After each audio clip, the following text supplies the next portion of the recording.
ended up calling the effort to optimize traffic lights Project Greenlight. I'd like to now share with you what we expected the project's cost effectiveness will be and what were its actual results. But first, we should address the obvious question some of you are probably already asking.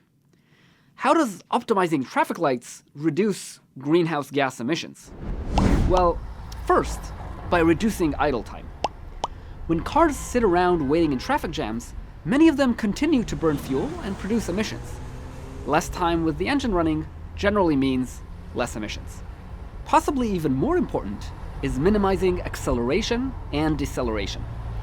If a car hits a red light and needs to stop, and then accelerates back to its original speed, it wastes a lot more fuel and produces a lot more emissions than if it could just keep driving on its existing momentum. Optimizing traffic lights, especially if you do so with climate impacts in mind, can help reduce some of these preventable emissions. How then can we estimate the potential cost effectiveness of optimizing the world's traffic lights? We'll once again take inspiration from the ITN framework, but as always, fine-tune our estimation process to the specific context. We're no longer talking about all climate interventions, so we can focus even further.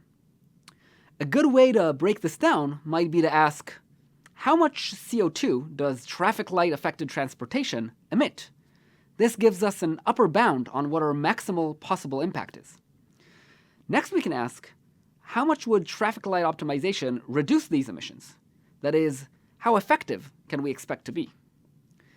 Now, we also care about how much does this optimization cost for municipalities today and for Google. Finally, how likely is this to happen even without our intervention?